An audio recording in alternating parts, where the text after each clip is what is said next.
I have the pleasure of welcoming Dr.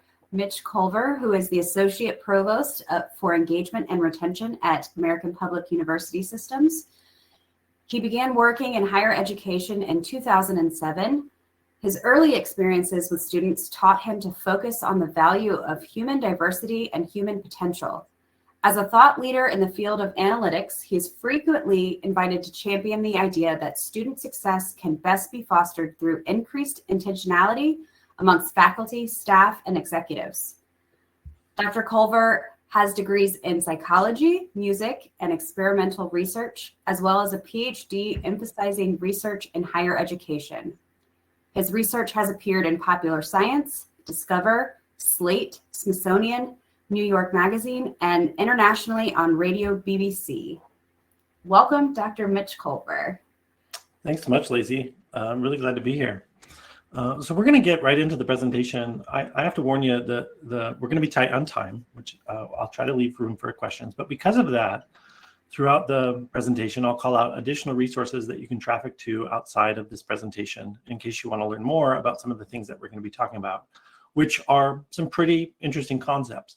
So the title here is From Transactional to Transformational Use of GenAI. The subtitle is Using Cognitive Ergonomics to Combat the Risks of Cognitive Debt. And to get into that, let's just start with ergonomics. What's that? You're probably familiar with ergonomics because in the workplace, we like to be ergonomic. So you'll hear it come up here and there. Anytime you have a tool and a user, the longer the tool and the user interact, the more likely there's going to be some kind of harm or damage to the user. And we call that ergonomics. And so with a standard design, this wooden chair times the human, because it's not ergonomically designed, you're going to get back pain, right? And that's a problem.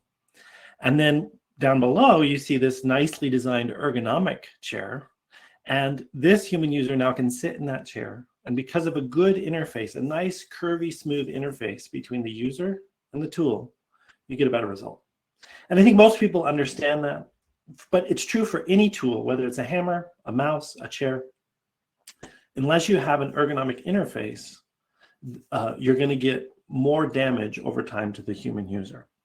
Now, this is even what's interesting and what's not commonly understood is that this is even true for software, and especially for intelligent softwares like intelligent tools. So if you have an intelligent tool and a human user, typically over time, that can produce a bad outcome, because intelligent tools work very differently than almost any other technology that we have available to us. So I'm going to give you an example of this that I'm really familiar with. Predictive analytics is a system of intelligence, and very often they're deployed with academic advisors. And academic advisors are supposed to use predictive analytics to kind of look at predictions of how students are going to do at a university. Predicts the students' likelihood to drop out of the institution, predicts likelihood of students to be retained or to get a certain course grade. And when they use that interface with just a standard design that's not ergonomic, not ergonomic in a way that helps them to figure out what to do with the information, it is actually pretty common, not unlikely, that it can produce situations that confuse their students. For example, the advisor might reach out and say, hey, Johnny, I really need to talk to you because my computer tells me that you're not doing so hot. Well, the problem is the predictive analytics work on a prediction. And so Johnny actually might be doing just fine.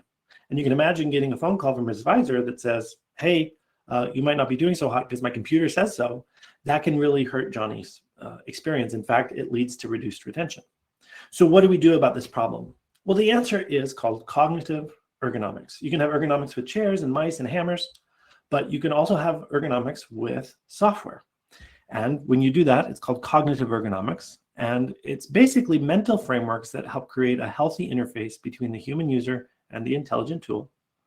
And I've been writing about cognitive ergonomics. This is the first time I got published in 2019 in New Directions for Institutional Research. And in this paper, I walk through if an academic advisor is going to use this intelligent prediction system, what are some rules that they can follow that are cognitively ergonomic that help them get a better result so they don't hurt themselves, so they don't hurt the students. So what does that look like? Well, as I said before, the standard design is not good enough. You need an ergonomic design.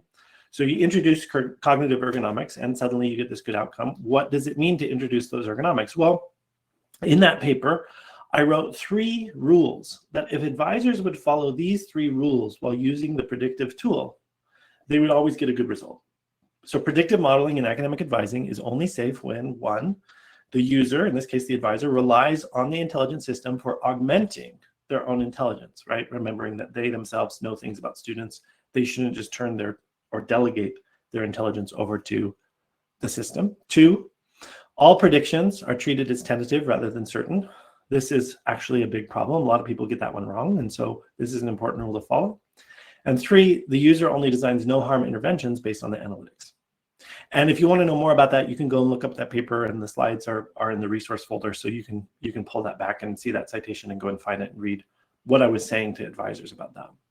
Well, this works well. This works. It protects the students. It's great. In fact, it works so well that I started consulting and telling a lot of different universities how to do this, how to follow these cognitively ergonomic rules. And eventually, as the CEO of an analytics company, Civitas Learning, he called me on the phone, cold call. Hey, I hear you're the guy that's helping everyone figure out how to use our software. Every time a university has figured out how to use our software well, we find out that you're the ones who train them. You're the one who trained them. So do you want to come work for us to be our vice president and just do that for a living 100% of your time? Sure. So I went and did this for Civitas and had really good experiences with over 60 institutions in the United States and abroad, helping them to understand this delicate interface between a user, a human user, and an intelligent tool. And this is really critical. Now, you might be able to see where this is going because AI, GenAI, whatever else it is, it's an intelligent tool. And we have human users sat at GenAI. And with a standard design with no cognitive ergonomics, you can probably guess what's going to happen. You're going to get a bad outcome. And we call that outcome cognitive debt. And you might be familiar with cognitive debt. It's been talked about a lot. There's a famous MIT study that was published this past year. Cognitive debt, when used for delegated intelligence, like turning your work over to the machine and saying, I don't want to do the work today, you do the work today. Improper use of GenAI actually reduces learning and brain function. You can see this in scans, and that's what the paper talks about. Put succinctly, here's the guy sitting at AI, overusing it, using it incorrectly. And he says, I've been using AI too much, and now my brain not work. And so this, we know this is a problem, and it's not the only problem, but it's one of the more significant ones. So with that standard design, we get a poor result. Well, you know what to do. We kick out the standard design, we replace it with an ergonomic one, and suddenly we get clarity. We get a good outcome, we get protected. And so what kind of ergonomic rules can we follow? It turns out that the ergonomics that you introduce into this human user interface in order to protect the user from being hurt are mental frameworks that help create this healthy interface between the human user and the intelligent tool. It's actually the durable skills that were spoken about this morning during the keynote, right? The idea that things like metacognition, self-efficacy, self-regulation, intrinsic motivation can be safeguards against the harm that can be caused by this very powerful intelligent system through both overuse and misuse when we don't remember that we also are intelligent. And so these durable skills, what are they? These are the things we teach to our learners, right? We teach these to third graders and fifth graders and eighth graders, things like metacognition, which is thinking about your own thinking, asking yourselves, how do I know? And how do I feel about this? And what am I thinking as I experience these ChatGPT prompts and responses? Self-efficacy is literally your ability to forecast that you can put your hand to some endeavor and get a good result. Self-regulation is holding back from emotions that might take you off task. Self-regulation is staying task-oriented in the face of obstacles, including internal obstacles like emotions that excite you or get you moving in the wrong direction. And intrinsic motivation is just a desire to stay engaged in something because you're authentically curious about it or you value it for intrinsic reasons rather than for some kind of reward. And these kind of blend together in some kind of pie wheel and become the cognitive ergonomics for GenAI. Now, they kind of marry with things like critical thinking and prompt engineering. We all know about those. And those are oft spoken about as needed skills for using GenAI effectively. But I don't think that critical thinking and prompt engineering are enough. And so taking those skills and kind of a collection, I had thought, is there a way to do the same thing as I had done for advising and write a series of rules for using ChatGPT that if you were to follow them, you would customarily get a better result. and you would have an ergonomic interface between you and the tool and get a better result for the partnership. So that's what I did, and there's 4 of them, and collectively they're called Socratic Safeguarding, and they are demystify, healthy skepticism, self-awareness, and prioritizing transformation over transaction. So collectively, Socratic Safeguarding means adopting thinking patterns that interrogate GenAI output instead of just accepting the answer. It's nudges, clarifications, or counter questions that protect the user from sloppy thinking, ambiguity, or over-reliance on the system. These safeguards, as a list of rules that users should follow, work collectively to protect the user. Socratic Safeguarding with GenAI becomes more collaborative and iterative. It's a back and forth with you and the other intelligence, in this case, the system of intelligence, that progressively sharpens the goals, assumptions, and criteria, protecting against those shallow interactions that lead to misalignment or error, and certainly things like cognitive debt. So I'm going to walk you through these 4 safeguards, taking them one at a time. And really, if you'll kind of, I guess, if you can take notes or you can download the slides. But for each of these, think of them as kind of skill sets that if you keep them active as you use GPT, it's going to keep you safe through that cognitive ergonomic interface. So number 1, demystify. What are we talking about? Demystify the strengths and limitations of GenAI, right? It's not magic. It's just a tool. You can see this little lamp here with the cross through it, and you say, too many users think GPT is magical. It's so magical, they shouldn't take the time to understand it and how it works. In fact, many people think it's so complicated they can't understand it. They think, oh, it's all math and vectorization, and I hate math, and what am I supposed to do? I don't know about software. I can't learn this, and that's simply not true. In the first place, you can get to know its strengths, right? There are some things that GPT is really good at. Synthesis across disparate subjects, right? So interdisciplinary topics, building parallels between things that seemingly seem unrelated. Summary, research with the right settings, right? Giving feedback, authoring drafts, etc. There are lots of things that it is really good at. There are also lots of things that it's really bad at. For example, taking a neutral stance in conflict, right? You can get it to do that, but you have to prompt it with nuance, right? What about balancing conversational warmth with accuracy? It turns out the more you juice up conversational warmth in the settings, the less accurate it gets. The more you juice up accuracy, like they've just done now with OpenAI has changed ChatGPT 5 to be more accurate. People are complaining that it's not as conversationally warm. So there's this balance, and you have to understand that there's a trade-off because of the way the math works. It's really bad at disagreeing with you. It will do it, but it will do it not often as aggressively as it needs to, and there are others. Now, you can get to know the strengths and limitations, but really, I really encourage you to get to know how the tool actually produces the responses to your prompts through things like vectorization and things like that. I would normally just hop in and help demystify that for you, but I think there's a better approach, actually. You should go to GPT and you should say, hey, GPT, teach me about how you work.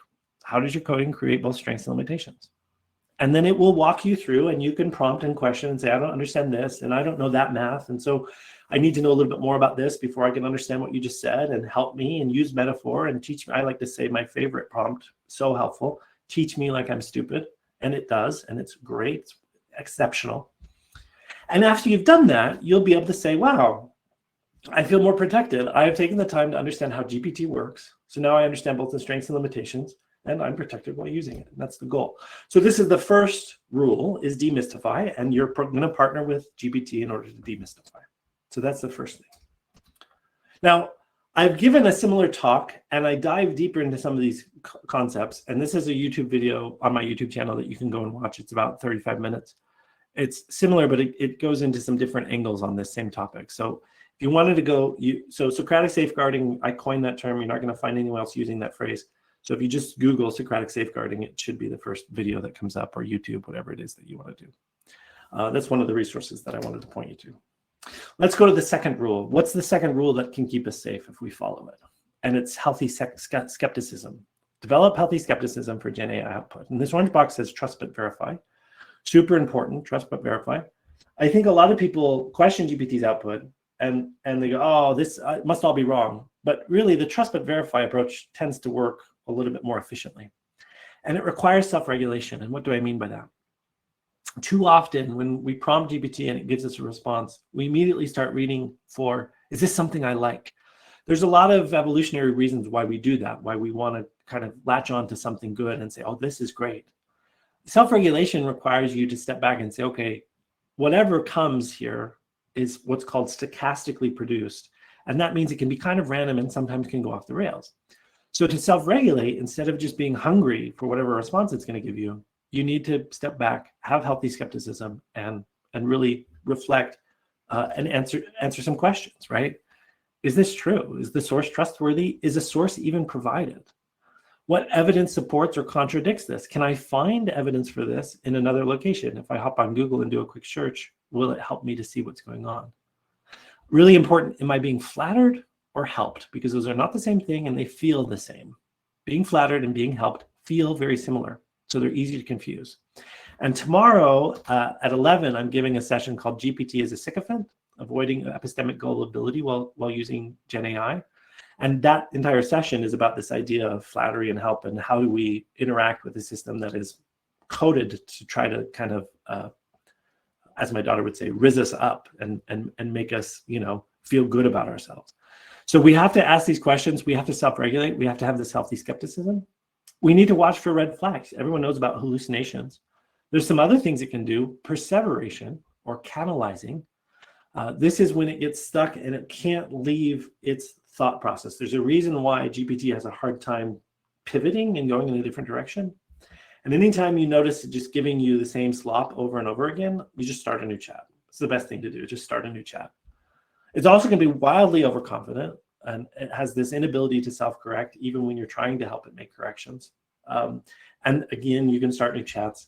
Funny thing, we say watch for red flags. We often say that in dating. GPT is an intelligent system, and some of the rules that you would share, advice you would share in dating apply to GPT, right? You'd say to someone about dating, but you should also say it about GPT. Don't be impressed just because it sounds confident, right? Like you would want to avoid that. Be cautious about sharing your personal details early, right? Like it's the same advice. If it keeps repeating itself, find a different chat to get involved in. Like don't stick around. So red flags with intelligent systems, this healthy skepticism is remembering that many of the things that you've learned to do in other environments, like in dating, can transfer and be very useful in your interactions with an intelligent system, which is not intuitive, but once it's said out loud, you go, oh, right, I should treat it like, I don't know, whether or not I should trust it. The third safeguard is self-awareness. This is actually, I think it's my favorite one. So this says practice proactive self-awareness, and then it says be as self-aware with GPT as you've learned to be in the grocery aisle. This is another domain where I think there's another experience in human, functioning where we've already developed a really good self-awareness skill. And it's in the grocery aisle when you're going along and you're not fooled by the packaging, and you think about your own wants, you think about your own needs, you think about your own tastes, you think about your own desires and nutritional goals. You pick up the package, and it doesn't matter how pretty it is. You flip it over and you say, is this good for me? Do I really want to buy this? Is this really what I want to put in my body? And it's that same kind of self-awareness in the grocery aisle that really can help you with GPT also. The same self-awareness is a safeguard. And it's called metacognitive hygiene, right? You put your own intelligence first. Don't let the pretty label make your diet choices. Well, don't let the pretty output from GPT make your decision choices as you process what's going on, right? You delegate less, partner more. And I say this, think one and a half times about your own thinking for every one time you prompt, right? The idea there is you prompt, and then you have to kind of step back and go, okay, yeah, but I'm the intelligent actor here, and it's just helping me. Is what it's saying good for me? How is this affecting me? How am I changing as a result of this interaction? How am I emotionally reacting to this? Is my reaction grounded? And am I replacing my own thinking with GPT's thinking? Because we want to avoid that. We don't want to do that. Fourth, prioritize transformation over transaction. Now, this was just sent to me yesterday by a colleague here at APUS.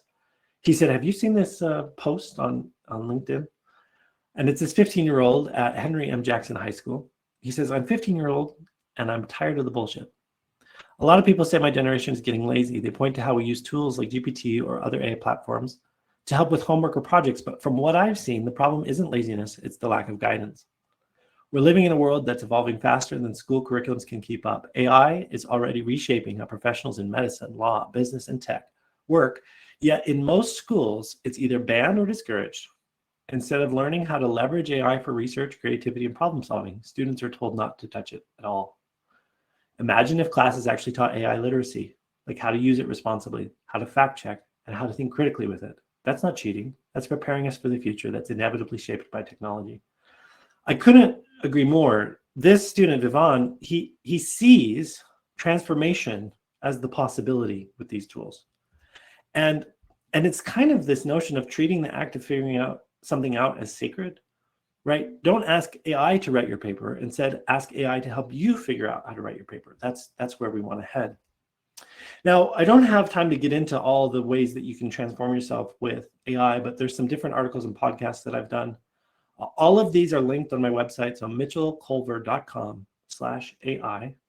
That is a collection of resources. You can follow the QR codes as well. But the goal of this fourth one, which really is the longest to unpack, is to prioritize your human potential over the prompts and the products. I want to give you an example of how all these things play out. We've got 8 minutes. I'm going to go super fast, but you'll follow along, then we'll wrap up and do Q&A.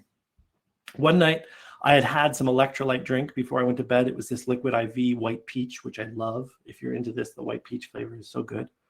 I love staying healthy. Electrolytes are a really important part of that. But I don't know anything about electrolytes. I'm a social scientist. I came up through the humanities and social sciences. I didn't take a lot of hard sciences and certainly not microbiology.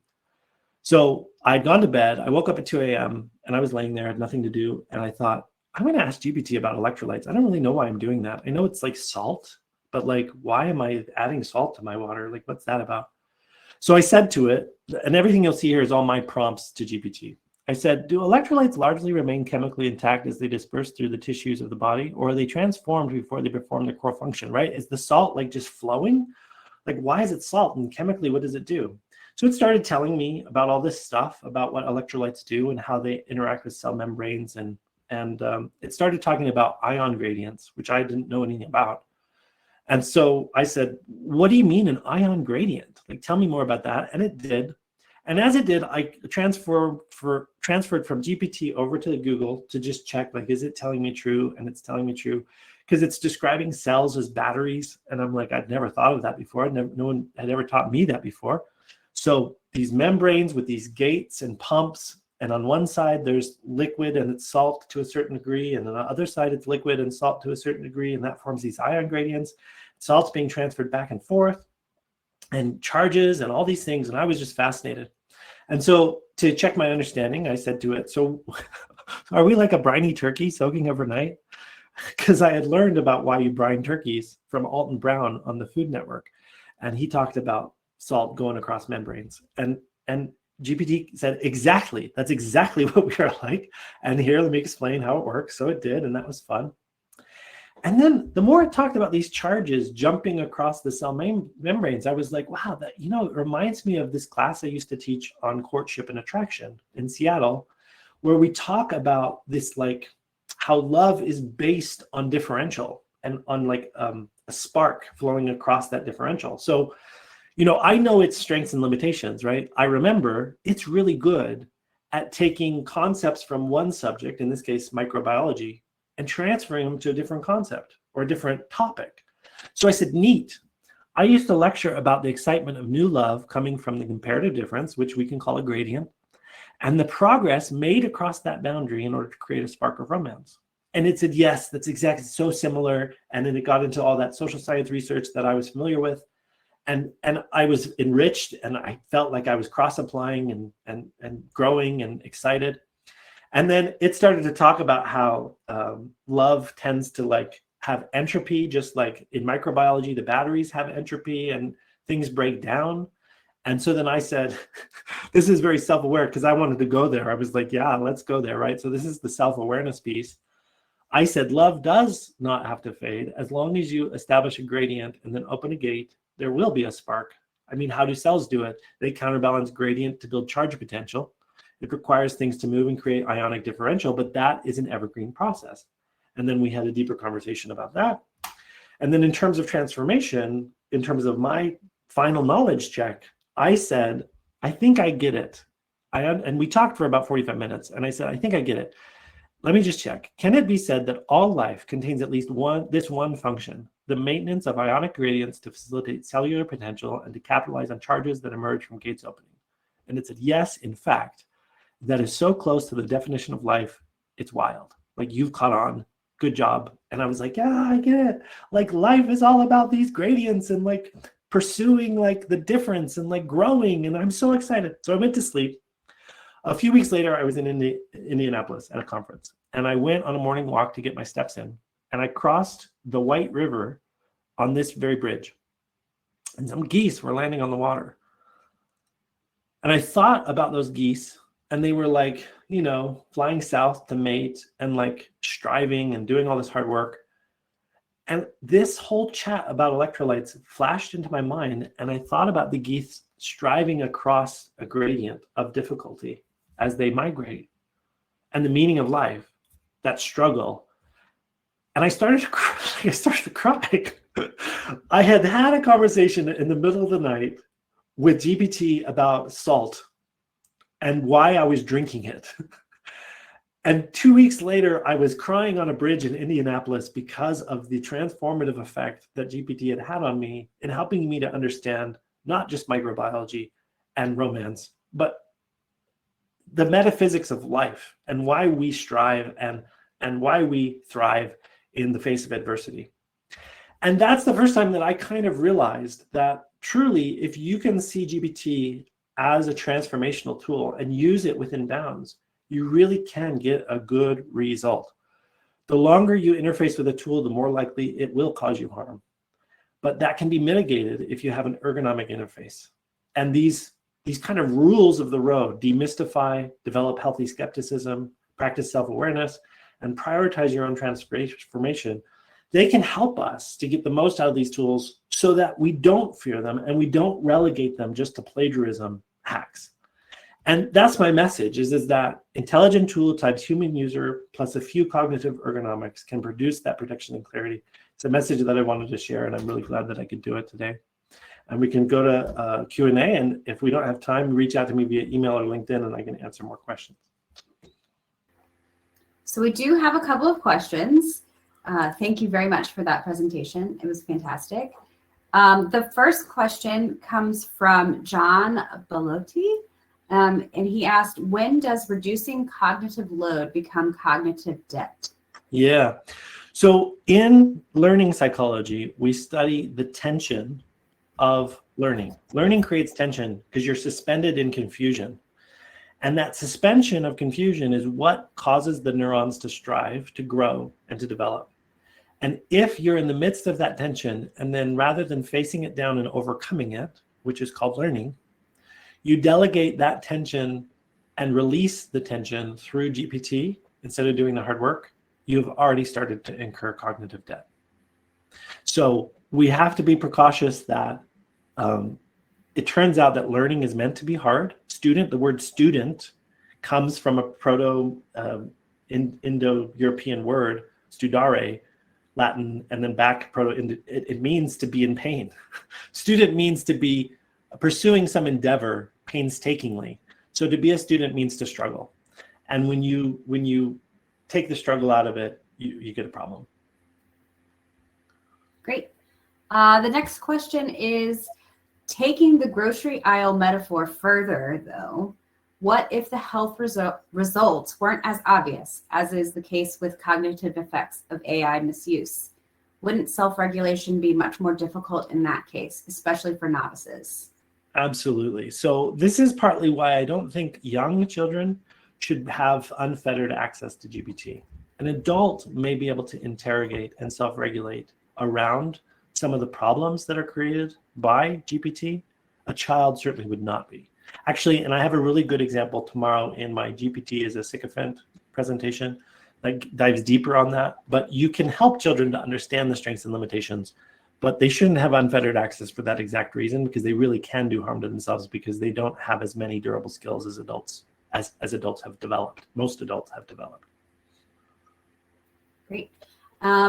one more question. I think we're at time, but that's okay. Last question. ChatGPT saying, exactly, is this an example of the flattery you talked about and its inclination to agree rather than disagree with the user?